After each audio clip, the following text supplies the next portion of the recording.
Good evening team. हमारा जो AI enterprise का जो सेशन चल रहा है उसका आज का टॉपिक है LLM architecture and model selection. तो ये टॉपिक काफी इम्पोर्टेंट है। तो इसमें हम क्या क्या सीखने वाले हैं वो भी देखेंगे। तो सबसे पहले हम देख लेंगे इसमें LLM fundamental, types of LLM, LLM engineering, RAG and fine tuning, prompt engineering, multi LLM routing, AI cost optimisation and enterprise governance. ये टॉपिक है आज के सेशन की। एक्चुअली में ये सेशन भी काफी बड़ा था तो मैं भी इसको 4 पार्ट में डिवाइड किया हूँ ताकि मैं बहुत अच्छे से डिटेल में समझा सकूँ। तो मुझे उसके हिसाब से पीपीटी को सिलेक्ट करने पड़ते हैं। तो हम इसको स्टार्ट करते हैं आज का सेशन। तो पहला ही स्लाइड हमारा है एलएलएम। तो एलएलएम ऑलरेडी मैंने कई बार समझा चुका हूँ कि जस्ट इसको हम मॉडल्स बोलते हैं। ये एक प्रकार का ब्रेन होता है जो एग्जैक्ट काम करता है। तो लार्ज लैंग्वेज मॉडल इसका फुल फॉर्म होता है। तो एग्जैक्ट इसको अगर मान लो कोई डेफिनेशन में समझना है तो हम ये बोल सकते हैं कि एक इस प्रकार का ट्रेंड ब्रेन है जो बहुत सारे text, documents, books, website, coding, conversation दुनिया भर के रीड करके बैठा हुआ है। यानी उसके पास बहुत ज्यादा नॉलेज डाल दिया गया है। तो वो एलएलएम कहलाता है। और उस एलएलएम से जब हम कोई क्वेश्चन करते हैं तो वो उसका जवाब देता है। तो वो जवाब देने के लिए उसको हमने क्या किया, ट्रेंड किया। ट्रेंड करने के लिए हमने क्या किया, उसको टेक्स्ट दिए, डॉक्यूमेंट दिए, बुक्स दिए, वेबसाइट वगैरह जिससे वो पूरा डाटा फैच किया है। इसके बाद कोडिंग दिया गया, बहुत सारे कोड दिया गया है। कन्वर्सेशन डाटा उसके पास है। ये बहुत समय लगता है, कई साल लगते हैं ट्रेनिंग करने में। बहुत सबसे महंगा खर्चा आता है इसका इंफ्रास्ट्रक्चर का। तो ये एलएलएम जो है, इसमें वर्ल्ड में सबसे ज्यादा जो फेमस है वो जीपीटी है और क्लाउड है। इसके अलावा बहुत सारे एलएलएम है जिसका हम स्टडी करेंगे। बट एलएलएम क्या है ये मैंने समझा है।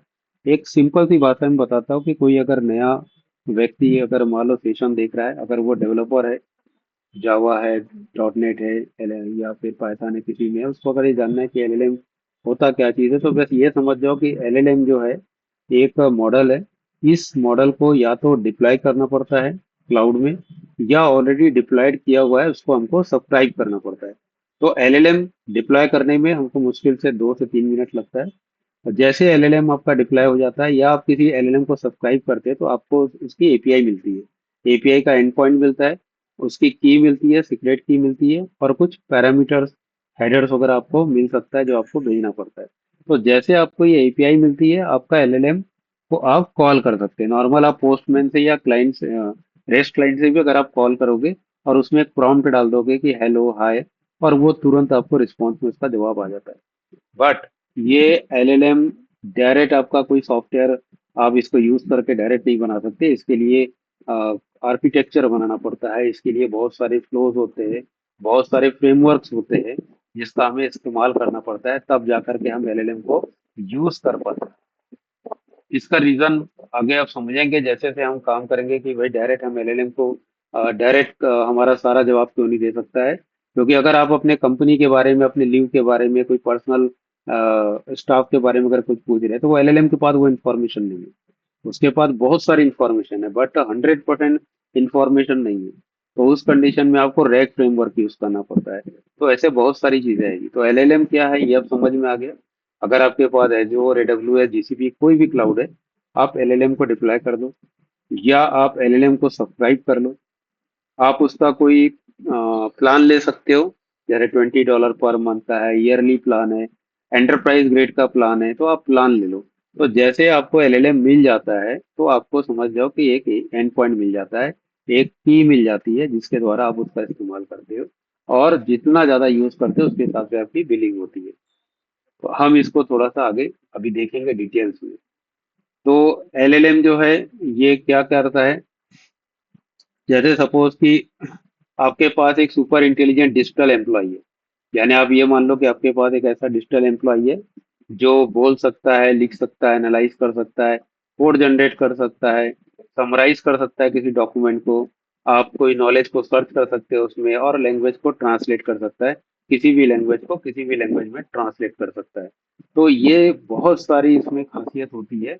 इसीलिए एलएलएम जो है एआई का सबसे मेन ब्रेन कहलाता है। ठीक है, इसके बिना तो अस्तित्व ही नहीं है एआई का। एआई में आप काम करोगे, एआई में आपको चैट बोर्ड बनाओगे, एआई का प्रोडक्ट बनाओगे, आपको एलएलएम की जरूरत पड़ेगी। बिना एलएलएम के तो आप कुछ कर नहीं सकते। तो एलएलएम क्या है, शॉर्ट में थोड़ा सा मैंने डिफाइन किया। अब हम इसके बारे में अब धीरे धीरे हम देखना चालू करेंगे इसके आगे। तो जैसे सबसे पहला चीज आता है इसमें टोकन्स। अब ये जो टोकन्स है इसको समझना बहुत जरूरी है। एलएलएम का इस्तेमाल, एलएलएम जिसको नॉर्मल लैंग्वेज में एआई बोला जाता है, एआई टूल जो भी मार्केट में आप यूज कर रहे हो उसके पीछे एलएलएम है। आप चैट जीपीटी यूज कर रहे हो, आप परप्लेक्सिटी यूज कर रहे हो, आप क्लाउड यूज कर रहे हो, ये आपको एक इंटरफेस है। आप जब इसमें कोई प्रॉम्प्ट डालते हो ना, तो ये प्रॉम्प्ट जहां तक लास्ट जाता है, जहां से आपका रिस्पॉन्स जनरेट होता है, चाहे वो टेक्स्ट फॉर्मेट में हो, ऑडियो हो, वीडियो हो, इमेज हो, जहां से आपका एक्चुअल रिजल्ट जनरेट होता है, तो वो एलएलएम है। ठीक है, लास्ट आपका एलएलएम ही जाता है। बीच में आपके फेमस हो सकते हैं, आपका कोई गेटवे हो सकता है, लेकिन लास्ट आपका जाएगा एलएलएम के पास। लेकिन जब भी हम कोई चैट बोट में या किसी में भी काम करते हैं, तो एक्चुअली में हमारा जो ट्रांजेक्शन होता है ना, लेन देन, वो टोकन्स के फॉर्म में होता है। तो ये लोगों को नहीं पता, क्योंकि लोग तो जस्ट एक मैसेज टाइप करते हैं, एंटर करते हैं, उसको जवाब मिल जाता है। या कोई व्यक्ति उसमें टाइप करता है इमेज, मुझे इमेज एडिट करके दो, और उसको इमेज मिल जाती है, तो उससे पता नहीं चलता कि अंदर क्या हो रहा है, अंदर फ्रेमवर्क क्या है एप्लीकेशन के अंदर। राइट। तो टोकन जो है ना, ये इंपॉर्टेंट है। तो इन टोकन, आउट टोकन, दो प्रकार के मेन टोकन होते हैं। इन टोकन मतलब होता है कि जो आप इनपुट कर रहे हो, चाहे आप टेक्स्ट फॉर्मेट में कर रहे हो, कोई फाइल अपलोड कर रहे हो, इमेज अपलोड कर रहे हो, वीडियो अपलोड कर रहे हो, आप किसी भी प्रकार का इनपुट अगर दे रहे हो, वो एक्चुअल में टोकन में कन्वर्ट होगा। और क्योंकि एआई टोकन को ही समझता है, टोकन पे काम करता है, प्रोसेसिंग करता है। फिर वो टोकन पे जब वो रिजल्ट देगा, तो रिजल्ट भी टोकन के द्वारा ही आपको मिलेगा। यानी कि जितना ज्यादा इनपुट दोगे उतना ज्यादा टोकन, जितना ज्यादा टोकन उतना ज्यादा आपका पेमेंट लगेगा। ठीक है, आउटपुट टोकन भी अगर बहुत बड़ा है तो भी आपको उसका पैसा लगेगा। अगर आप चैट जीपीटी में आप अगर क्वेश्चन पूछते हो और आपका जवाब के साथ साथ वो बहुत सारा डिस्क्रिप्शन देता है, तो डेफिनेटली आप क्वेश्चन पूछते समय आप बताओ कि मुझे केवल ये डिस्क्रिप्शन चाहिए या मुझे पर्टिकुलर ये जवाब चाहिए।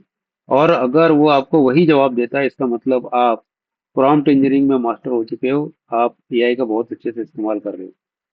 क्योंकि आपको फ्री में मिला है, आप कुछ भी लिखते जा रहे हो और कुछ भी जवाब दे रहे हो, आपको जो चाहिए आप लेके आगे बढ़ गए, ऐसा नहीं होना चाहिए। आपको एआई के टूल्स चलाना आना चाहिए। क्योंकि आगे चल के जब आप पेमेंट दे करके जब चलाओगे, तब आपका जब बिल बढ़ेगा तब आपको पता चलेगा कि बिल कैसे बढ़ता है और कैसे देना पड़ता है। तो आज की डेट में बहुत सारी कंपनियां जो एआई को यूज की थी, पिछले 4 महीने में मेरा एक पर्सनल फीडबैक मेरे फ्रेंड्स का आ रहा है कि वो कंपनी हटा दी, हटा दी सारे सब्सक्रिप्शन को। एक इंजीनियर को जब वो 70,000 रुपये महीना और 1 लाख महीना दे रही थी, तो वो इंजीनियर जो है 2 लाख से 3 लाख रुपए का एआई खत्म कर रहा था। एआई खत्म कर रहा था मतलब टोकन यूज कर रहा था, और उतनी बिलिंग आ रहे थे। तो कई कंपनियां पीछे हट रही है, लगभग बहुत सारी कंपनियां जो है एआई से पीछे हट रही है, या फिर कोई सस्ते प्लान में चले गई।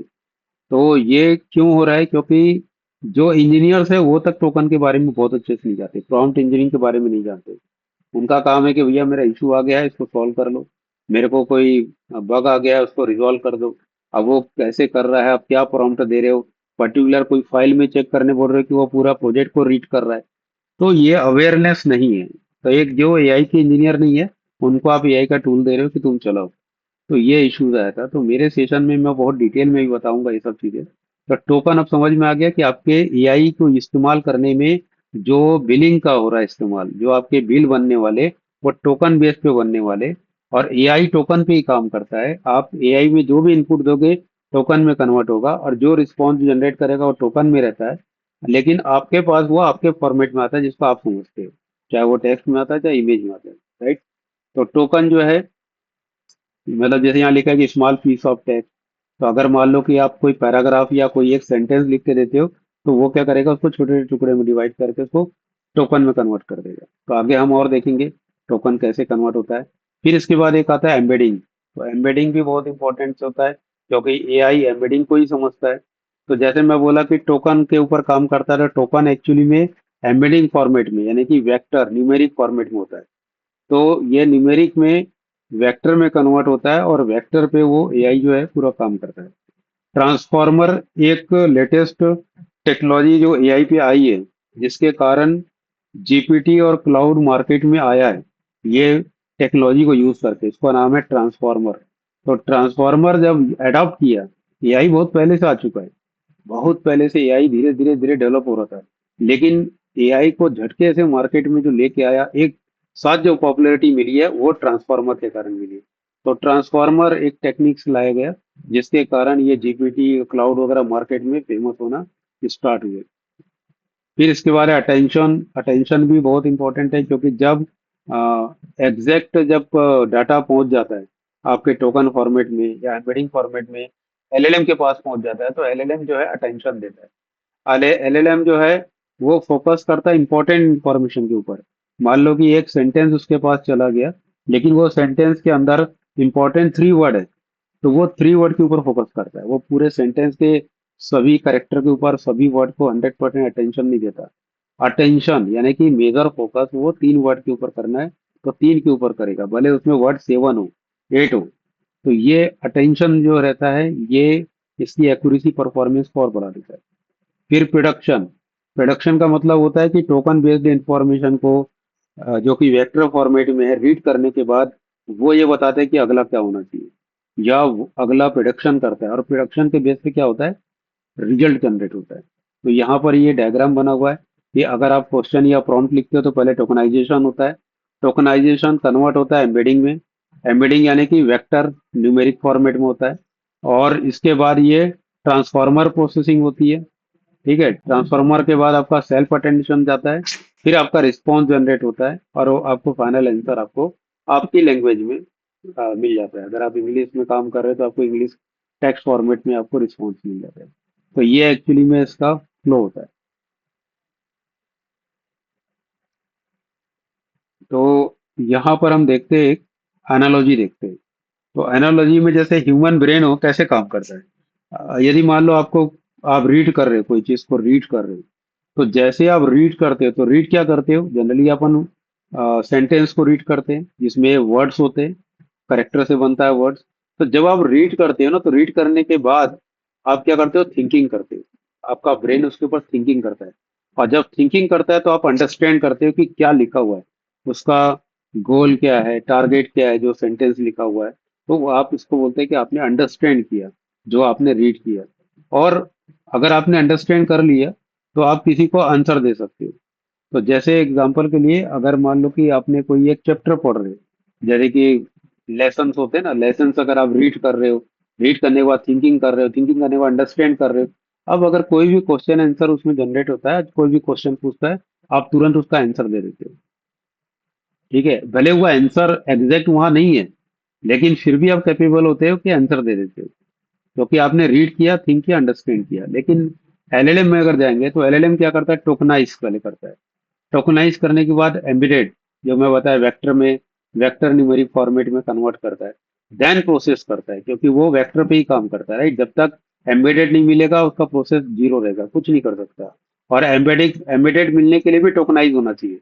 एम्बेडेड ऐसा नहीं कि कुछ भी एम्बेडेड कर दिए, क्या बोलते हैं, कोई टेक्स्ट है उसको डायरेक्ट वेक्टर में कन्वर्ट कर दिए, नहीं। कोई टेक्स्ट आपका है, टेक्स्ट टोकनाइज होगा पहले, फिर एम्बेडेड में कन्वर्ट होगा, फिर प्रोसेस होगा उसके ऊपर। प्रोसेस के बाद प्रोडक्ट एक होगा, प्रोडक्ट के बाद आपका जो है रिस्पॉन्स जनरेट होगा फाइनली। तो ये एलएलएम की एनालॉजी है, एलएलएम कैसे काम करता है। और इधर जो लिखा हुआ है, ये हमारा ह्यूमन ब्रेन, ये कैसे काम करता है। तो सेम हम जो काम कर रहे हैं, यही काम कर रहा है, लेकिन इसका फॉर्मेट अलग है, लेकिन काम वही करेगा।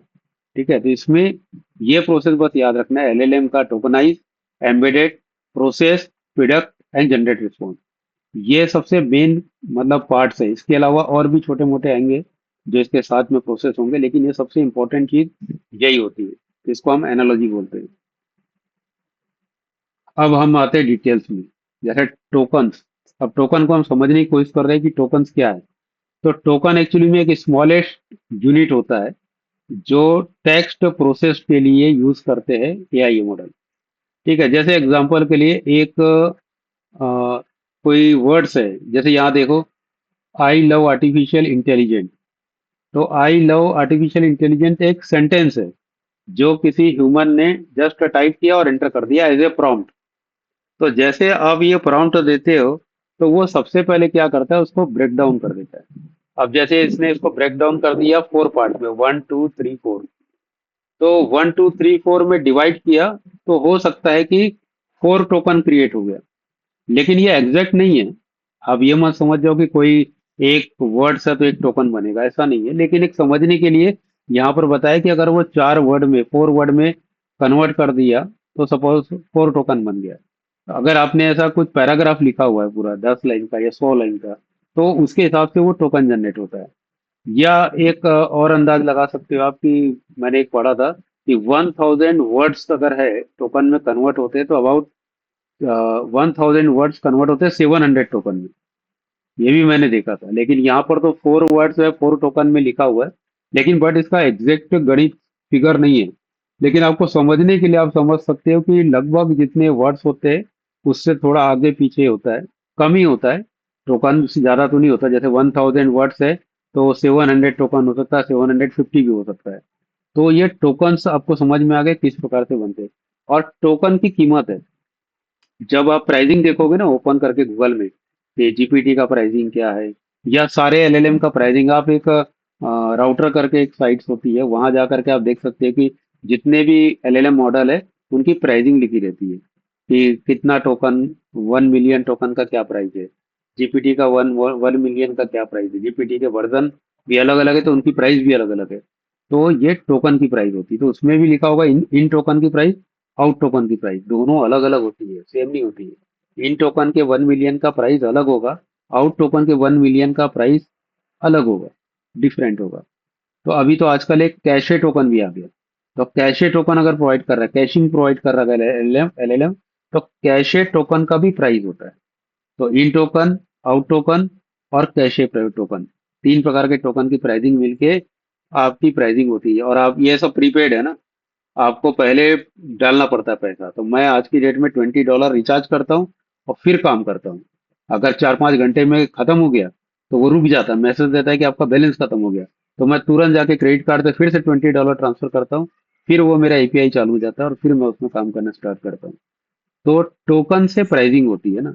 तो टोकन और प्राइसिंग डॉलर में, पूरे वर्ल्ड की जो टोकन की प्राइसिंग है डॉलर में। भले आप उसको कन्वर्ट करके आईएनआर से पेमेंट वगैरह करते हो, लेकिन वो कन्वर्ट चार्ज लगता है। डॉलर में अपना आईएनआर जब कन्वर्ट होता है क्रेडिट कार्ड से, बैंक से, तो उसके कुछ चार्जेस भी लगते हैं। तो टोकन अब समझ में आ गया कि जब भी हम कोई पीडीएफ है, इमेज है, वीडियो है, जो भी इनपुट करेंगे वो टोकन में कन्वर्ट होगा। टेक्स्ट भी टोकन में कन्वर्ट होगा। इमेज वगैरह जब हम उसमें अटैच करते, वो भी टोकन में कन्वर्ट होगा। जितना ज्यादा टोकन आप इनपुट करोगे, आपका चार्जेस बढ़ेगा। जितना बड़ा रिजल्ट वहां से मंगाओगे, आपका चार्जेस बढ़ेगा। लेकिन अभी फ्री में चैट जीपीटी ये सब यूज कर रहे, परप्लेक्सिटी कोई ऑफर के साथ, तो आपको पता नहीं चल रहा है। बट जो लोग पैसा लेके यूज कर रहे हैं, जैसे मैं एलएलएम यूज कर रहा हूँ कोड जनरेट करने के लिए, तो पैसा लगते रहता है डेली का 2 2 3 3 हजार की। तो उसमें हम लोग को टोकन बहुत देखना पड़ता है।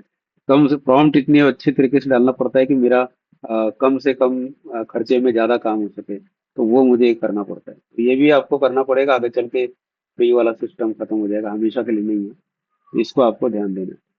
तो मोर टोकन, मोर कॉस्ट। तो आप टोकन को आप जितना कॉस्ट बचा सकते हो बचाओ। आप अगर फ्री वाले एआई भी यूज कर रहे हो, तो कोशिश करो कि टोकन पे आप खेलो। कितना कम से कम टोकन में आप एक्यूरेट आंसर ला सकते हो, रिस्पॉन्स ला सकते हो, क्योंकि आगे चल के आपको पेमेंट देना पड़ेगा। तो भी आप कम से कम सेफ रहोगे। तो इसमें थोड़ा सा फोकस करो। इसीलिए मैंने टोकन बता दिया कि टोकन बहुत इंपॉर्टेंट है। और एआई का कोई भी सॉफ्टवेयर है, वो टोकन पे ही काम करेगा। तो पहले कोई भी चीज जो इनपुट आ रही है वो टोकन में कन्वर्ट होगी, देन एम्बेडिंग में कन्वर्ट होगा।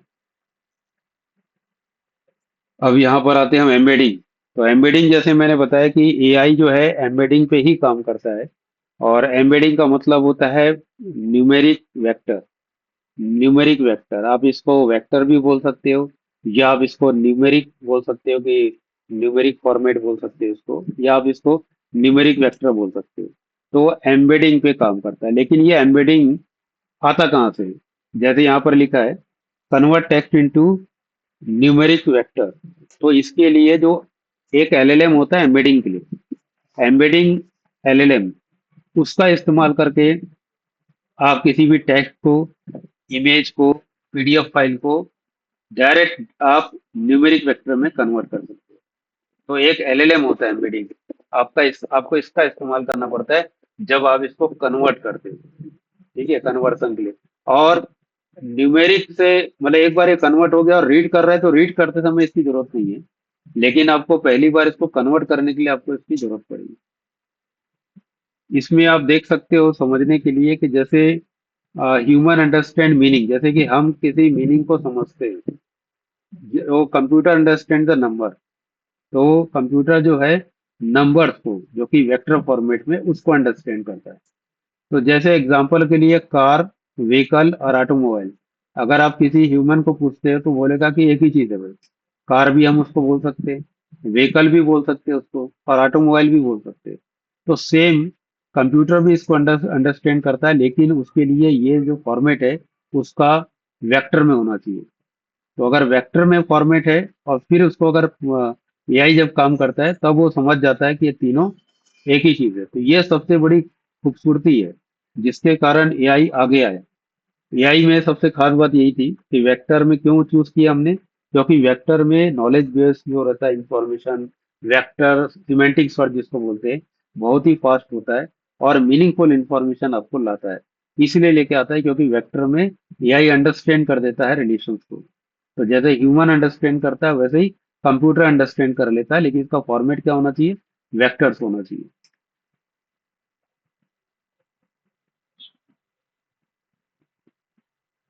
अब इसमें और आते हैं बिजनेस एग्जांपल में। जैसे कि एम्प्लॉय आज का शो लीव पॉलिसी, तो लीव पॉलिसी शो करने के लिए उसने एक क्वेश्चन पूछा। तो सिस्टम पहले वेकेशन पॉलिसी, हॉलीडे पॉलिसी और लीव गाइडलाइन ये रीड करेगा। ये कहाँ से रीड करेगा? मैंने बताया था कि हम वेक्टर डीबी में एम्बेडिंग फॉर्म मतलब वेक्टर फॉर्मेट में, न्यूमेरिक फॉर्मेट में स्टोर करके रखते हैं। कन्वर्ट किससे करते हैं? एम्बेडेड एलएलएम जो होता है उसके द्वारा। तो वहां पर ये हमारी पॉलिसी जो रहती है वेक्टर फॉर्मेट में स्टोर है। एकदम मिली सेकंड में ये सब पॉलिसी को रीड कर लेता है, और इसको रीड करने के बाद जो है उसको जो है आंसर देगा, और आंसर एकदम एक्यूरेट देगा। इसने जो क्वेश्चन पूछा ये इसको जवाब मिलेगा, लेकिन इस जवाब के लिए वो इसको रीड करेगा। और ये किस फॉर्मेट में होगा? वेक्टर फॉर्मेट में होगा, वेक्टर डीबी में होगा, एआई सर्च में होगा, तो वहां से लेके आएगा। अब जैसे मान लो सिमेंटिक सर्च जो मैंने बताया कि वेक्टर में किया जाता है, डॉक्यूमेंट सर्च भी बोलते हैं इसको। रैग एप्लीकेशन में यूज होता है। रैग मतलब मैं बताया ना कि जब एलएलएम को कोई क्वेश्चन पूछने जाते हैं तो पहले आप वेक्टर डीबी में जा करके मीनिंगफुल इंफॉर्मेशन लेके आते हैं, और फिर उस इंफॉर्मेशन को कॉन्टेक्स्ट में जोड़ के एलएलएम को देते हैं। नॉलेज बेस के लिए भी काम आता है और रिकमेंडेशन सिस्टम के लिए भी काम आता है। तो अगर हमको इस प्रकार से काम करना है तो इसके लिए भी हम इसका इस्तेमाल कर सकते हैं। तो ये आपका हो गया वेक्टर के ऊपर कैसे काम करता है एम्बेडिंग फॉर्मेट। तो एम्बेडिंग जो है आपके इन प्रकार के यूज केस के लिए आपको कंपलसरी है। आप रैग यूज कर रहे हो तो आपको एम्बेडिंग होना चाहिए। डॉक्यूमेंट सर्च कर रहे हो, सिमेंटिक सर्च कर रहे हो, एम्बेडिंग होना चाहिए। तो ये यूज केस है। अगर इस प्रकार का आप यूज कर रहे हो किसी एप्लीकेशन में तो एम्बेडिंग होना चाहिए। फिर इसके बाद आता है ट्रांसफॉर्मर। ये जो ट्रांसफॉर्मर है एग्जैक्ट, ये एक प्रकार का क्रांति लेके आया जिसके कारण एआई बहुत तेजी से पॉपुलर हुआ। ट्रांसफॉर्मर के कारण तो जीपीटी सबसे पहले आया पॉपुलर में, बाद में क्लाउड भी आ गया उसके पीछे। लेकिन वो जो पॉपुलर एकदम अचानक हुए हैं वो इसके कारण हुए, ट्रांसफॉर्मर के कारण। तो ये ट्रांसफॉर्मर एग्जैक्ट क्या चीज है? तो ये ट्रांसफॉर्मर जो है डीप लर्निंग आर्किटेक्चर। ठीक है, ये क्या करता है? Modern AI system such as GPT, Claude Gemini and Llama. तो ये एक प्रकार का क्या है? आर्किटेक्चर है, मॉडर्न एआई सिस्टम बना है। ठीक है, इसके काम करने का तरीका एक डिफरेंट होता है। तो think of transformer as a brain of LLM. तो जैसे मान लो कि व्हाट इंफॉर्मेशन इज इम्पोर्टेंट। जैसे एग्जांपल के लिए आपने अगर कोई क्वेश्चन पूछा और उस क्वेश्चन में कम से कम 10-12 वर्ड्स है, लेकिन वो 10-12 वर्ड्स के ऊपर फोकस नहीं करेगा, वो उसके इंपॉर्टेंट 3 या 4 वर्ड्स को बस ले लेगा और उस पर काम करना चालू कर देगा। व्हाट इंफॉर्मेशन इज रिलेटेड, और ये भी ये पता कर लेता है कि उसके रिलेशंस क्या है। What response should be generated, और रिस्पॉन्स क्या जनरेट करना है। जैसे एग्जांपल के लिए जैसे बैंक, तो बैंक तो एक वो होता है जिसमें हम पैसे का लेन देन करते हैं। और रिवर का भी बैंक होता है, रिवर के किनारे को हम बैंक बोलते हैं। लेकिन जब कोई वर्ड्स जा रहा है कि मुझे पैसे बैंक में जमा करने, तो ये बहुत तेजी से समझ जाता है कि हम उसी बैंक की बात कर रहे हैं, स्टेट बैंक की, बैंक ऑफ बड़ौदा की। मतलब वो जो मेन वर्ड्स को पकड़ा है उसकी अंडरस्टैंडिंग इतनी फास्ट हो जाती है। तो ट्रांसफार्मर जब टेक्नोलॉजी, न्यू मॉडर्न टेक्नोलॉजी आया, तो इसमें ये चीज बहुत ही फास्ट हो गई, अंडरस्टैंडिंग बहुत क्लियर हो गई थी, एक्यूरेसी बहुत ज्यादा बढ़ गई, स्पीड इसकी ज्यादा बढ़ गई। तो जैसे मान लो पहले जो यूज होता था, जो अब यूज नहीं होता है, वो आरएनएन यूज होता था, रिकरेंट न्यूरल नेटवर्क। जब एआई स्टार्ट हो रहा था 2017 के पहले, 2017 के पहले आरएनएन आया था सबसे पहले। उसके बाद एलएसटीएम आया। तो ये सब जो है एग्जैक्ट टेक्नोलॉजी है ना, एक प्रकार की टेक्नोलॉजी है जो उस समय यूज की जाती थी एआई में। लेकिन 2017 के बाद जो ये आया वो ट्रांसफार्मर है। और ये ट्रांसफार्मर जब आया मार्केट में, तब उसके बाद जीपीटी का एकदम धूम आया। उसके बाद फिर एजेंटिक एआई आया, उसके बाद फिर हम बहुत तेजी से, मतलब ये इवोल्यूशन जो एआई का है एकदम तेजी से बढ़ना चालू हो गया जब ट्रांसफार्मर का यूज हम करने लगे। ठीक है। तो इसमें ट्रांसफार्मर आने के बाद आपकी स्पीड बहुत बहुत ज्यादा बढ़ गई, एक्यूरेसी बहुत ज्यादा बढ़ गई, आपका कॉन्टेक्स्ट की अंडरस्टैंडिंग बढ़ गया, और मैसिव स्केलेबिलिटी हो गई। तो इसलिए आपका एआई जो है बहुत ज्यादा पॉपुलर और बहुत ज्यादा पावरफुल होना चालू हो गया इस टेक्नोलॉजी के बाद। तो ये ट्रांसफार्मर है जिसके कारण आपका जीपीटी सबसे पहले मार्केट में पॉपुलर हो गया था। और जीपीटी के बाद फिर आपका क्लाउड आया, क्लाउड के बाद जेमिनी, लामा, फिर ऐसे बहुत सारे एलएलएम और भी आते चले गए। ठीक है, लेकिन इसका सबसे ज्यादा फायदा जीपीटी को हुआ था, देन क्लाउड को हुआ, क्योंकि दोनों सबसे ज्यादा पॉपुलर है मार्केट में।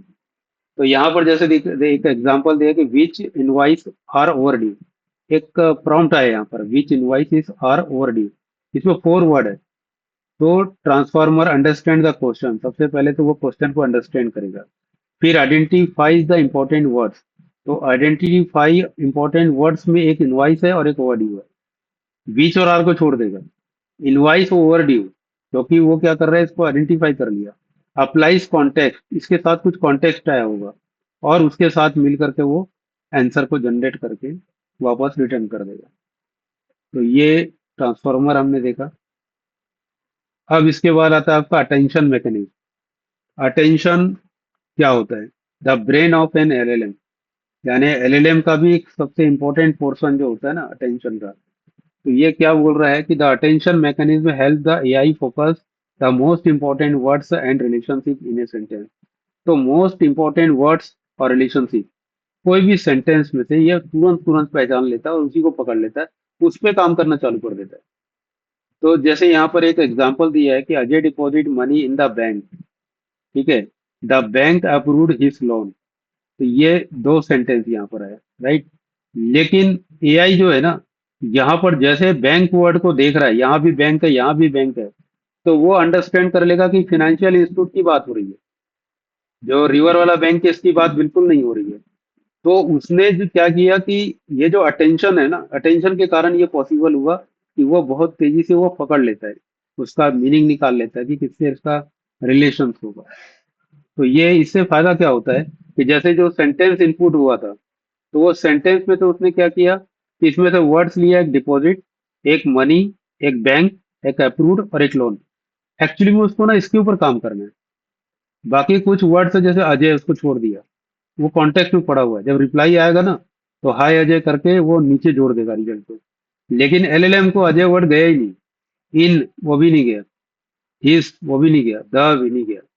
तो इसने क्या किया, लेस इंपॉर्टेंट वर्ड, देखो उसको रेड्यूस किया, क्योंकि हमको एक्यूरेसी के साथ साथ परफॉर्मेंस भी बढ़ानी है। तो परफॉर्मेंस बढ़ाने के लिए बहुत ज्यादा वर्ड्स के साथ काम करेंगे तो परफॉर्मेंस नहीं बढ़ेगा। तो इसलिए हमने क्या किया, उसको लेस इंपॉर्टेंट वर्ड। ये किसके द्वारा हुआ, अटेंशन मैकेनिज्म। तो अटेंशन मैकेनिज्म एक्चुअली में एलएलएम के अंदर एल्गोरिथम लगा हुआ है, हमें कुछ नहीं करना है। आप एआई का प्रोडक्ट बनाओगे तो आपको अटेंशन नहीं करना है, अटेंशन एलएलएम के अंदर है। तो ये तो बस ये बता रहे हैं कि आपका जो प्रॉम्प्ट वहां तक पहुंच जाता है एलएलएम तक, तो एलएलएम जो है उसको किस प्रकार से रिड्यूस करता है, इंपॉर्टेंट वर्ड्स को उठाता है और उस पर काम करता है। ये अटेंशन मैकेनिज्म जो कि बहुत ही इंपॉर्टेंट है। और इसमें एक एग्जांपल है, show all unpaid invoice for vendor ABC. ये पूरा सेंटेंस जो है किसी यूजर के द्वारा एंटर किया गया। अब यहाँ पर आप देखोगे कि इसका फोकस किस पे आ जाएगा, unpaid invoice vendor ABC, that's all. बाकी छोड़ दिया, ठीक है, बाकी को इग्नोर कर देगा। तो इससे क्या होगा कि जब आपका रेड्यूस हो जाएगा तो आपकी परफॉर्मेंस भी बढ़ेगी, और आपकी एक्यूरेसी के लिए जो जरूरी है वो वर्ड्स उसको मिल गया, उस पर काम करके वो रिजल्ट दे देगा। तो ये अटेंशन का चीज है। इससे आपका एआई का अंडरस्टैंडिंग बेटर होता है, कॉन्टेक्स्ट अवेयरनेस हो गया, हायर एक्यूरेसी आपको मिल रही है, बेटर डॉक्यूमेंट एनालिसिस हो रहा है। जितना रेड्यूस वर्ड रहेगा तो उसमें काम करना उतना इजी होगा और एक्यूरेट होगा। अब इसकी बात करते हैं कॉन्टेक्स्ट विंडो। ये बहुत ही इंपॉर्टेंट होता है। अच्छा, कॉन्टेक्स्ट विंडो जो होता है अलग अलग एलएलएम का अलग अलग होता है। जैसे मान लो चैट जीपीटी, तो जीपीटी एलएलएम उसके पीछे यूज हो रहा है, बहुत सारे डिफरेंट टाइप्स के।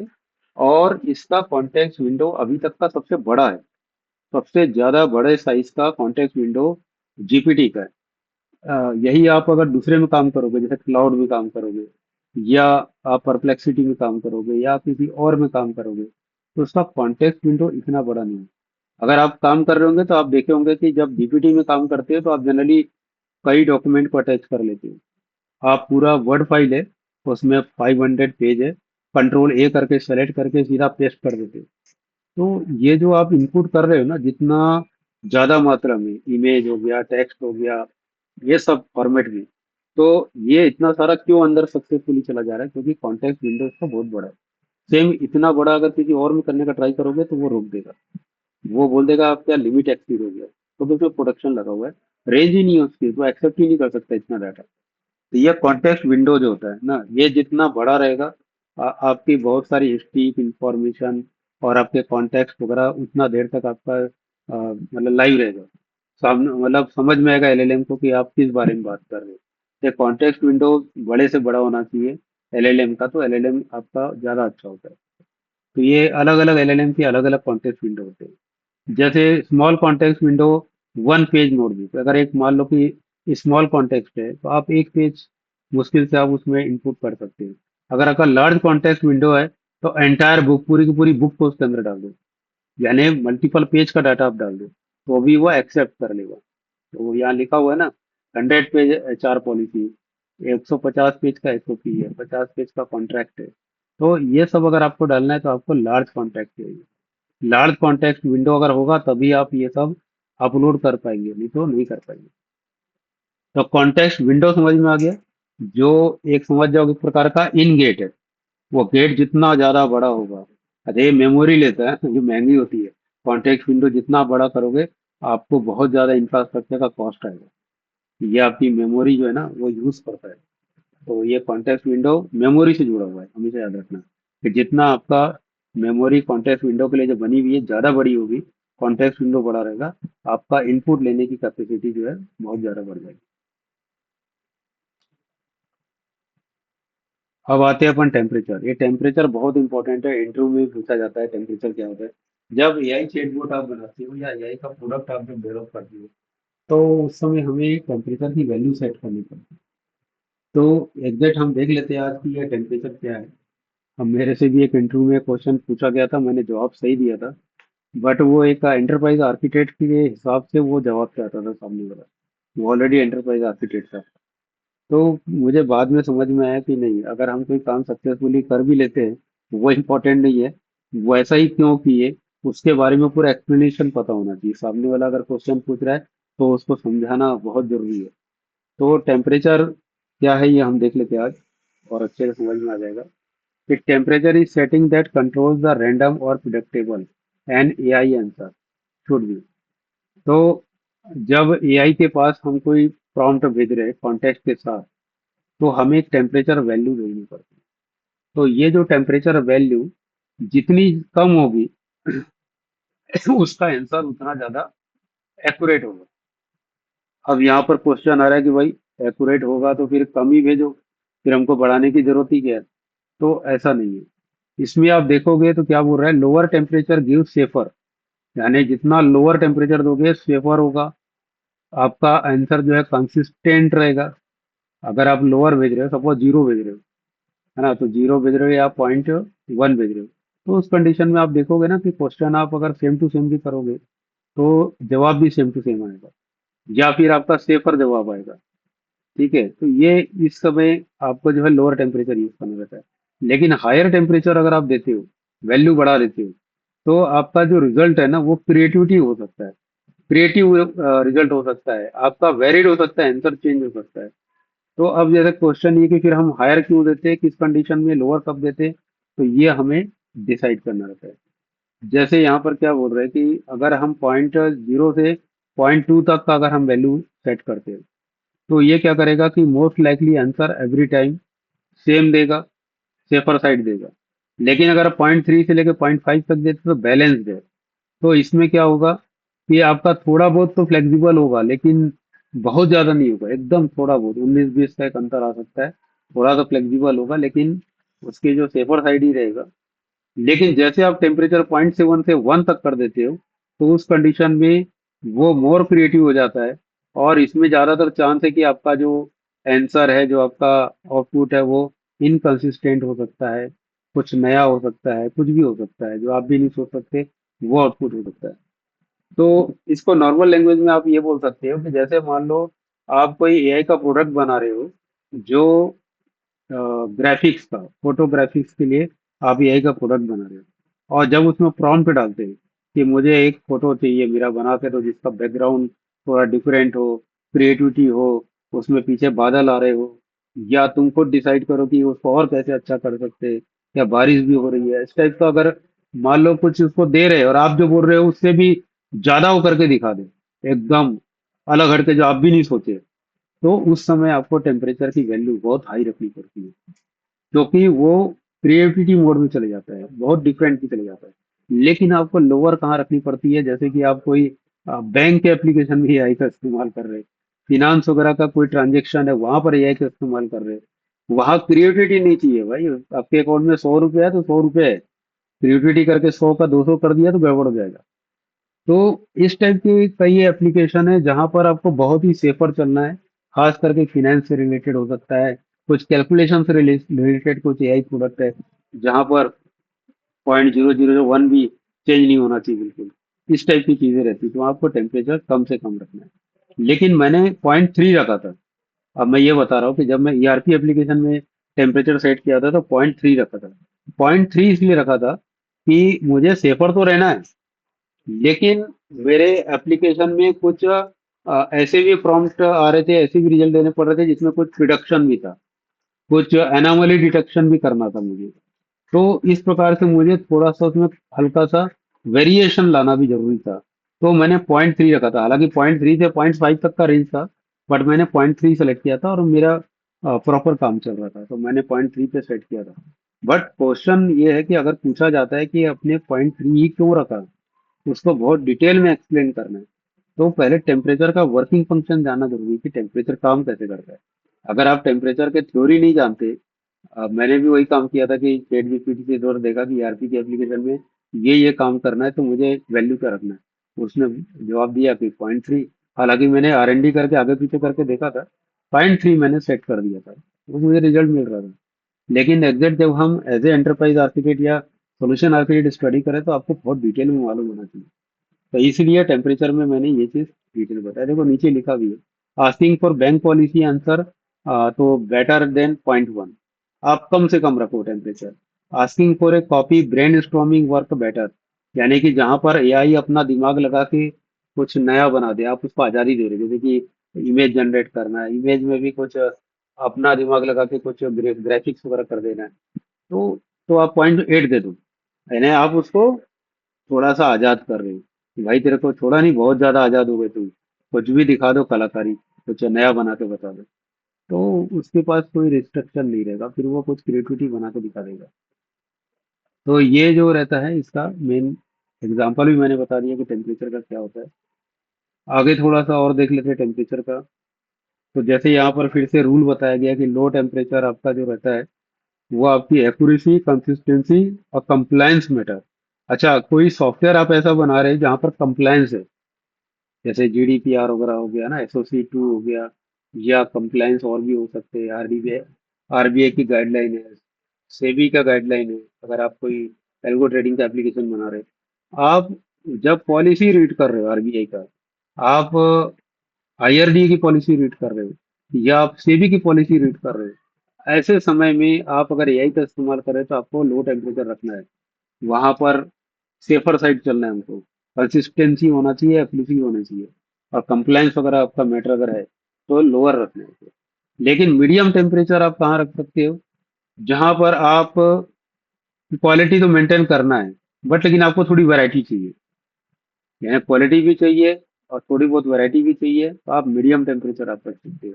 और हायर टेम्परेचर आपको वहां पर रखना है जहां पर आपको क्रिएटिव आइडिया चाहिए। जैसे कि मान लो आप एलएलएम से स्टोरी राइट करा रहे हो, कोई मूवी का स्टोरी बनवाना की कोशिश कर रहे हो, तो स्टोरी बना रहे हो तो आप तो उसको नहीं बताओगे ना। आप स्टोरी बताओगे और वही स्टोरी लिख के दे देगा, ऐसा तो होगा नहीं। आप तो उसको छोटा सा आइडिया या वो कॉन्सेप्ट बता दोगे और वो पूरी स्टोरी बना के देगा, मतलब स्टोरी जनरेट करके देगा, नया स्टोरी जो अभी तक बना नहीं है। तो ऐसा कोई चीज जब एलएलएम से कराना है, नया या थोड़ा सा क्रिएटिविटी या थोड़ा हट के, तो आपको हाई टेम्परेचर वैल्यू सेट करनी होगी। अभी आप लोग के दिमाग में क्वेश्चन आ रहा होगा ये टेम्परेचर है क्या और कहाँ सेट करते। मैं फिर से बता दे रहा हूँ कि मैंने बताया था कि एलएलएम जब आप लेते हो, आपको एपीआई मिल जाती है, एपीआई का एंड पॉइंट मिलता है, हेडर्स मिलते हैं, उसकी की मिल जाती है, सीक्रेट की मिल जाती है, राइट। लेकिन उस एपीआई के जब H T T P client बना करके एपीआई कॉल करने जाते हो, तो उसमें पैरामीटर्स देने पड़ते हैं। बॉडी जो होता है ना, बॉडी में हम पैरामीटर्स डालते हैं, तो वो पैरामीटर में टेम्परेचर एक पैरामीटर। तो अगर आप टेम्परेचर पैरामीटर का इस्तेमाल नहीं करोगे तो एलएलएम का अपना एक बाय डिफॉल्ट वैल्यू रहती है, वो उसको कंसीडर कर लेगा। लेकिन आप चाहते हो कि आप कंट्रोल करें एलएलएम को, तो आपको टेम्परेचर सेट करना होगा। तो आपको पता होना चाहिए कि मुझे क्या वैल्यू वहां पर भेजनी है। और आपके एक एप्लीकेशन में अलग अलग सेक्शन पे अगर एलएलएम कॉल हो रहा है, तो अलग अलग टेम्परेचर हो सकता है, डिपेंडिंग ऑन वहां पर क्या काम हो रहा है, एलएलएम से क्या काम कराना चाह रहे हैं, उसके ऊपर डिपेंड करता है। तो ये आपका बैंकिंग, लीगल, फाइनेंस का सपोर्ट वगैरह है, तो जैसे बताया, कम से कम रखना है, मिनिमम रखना है। और जनरल असिस्टेंट और ईआरपी को पायलट है तो 0.3 से 0.5 रख सकते हैं। कंटेंट राइटिंग वगैरह, मार्केटिंग, ब्रेन स्टॉर्मिंग, क्रिएटिविटी काम अगर करा रहे हो, तो 0.7 से लेके 1 तक आप रख सकते हो। जनरली 1 तक ही रहता है। ऐसा नहीं कि हम 3 4 5 कर देंगे तो काफी ज्यादा क्रिएटिविटी कर देगा। लेकिन ये वैल्यू 0.0 से लेके 1 तक जाती है, नॉर्मली हम इसको सेट करते हैं।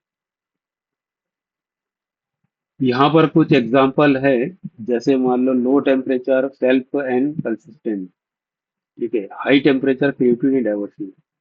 तो जैसे टेम्परेचर 0.1, क्वेश्चन क्या है, राइट लीव पॉलिसी।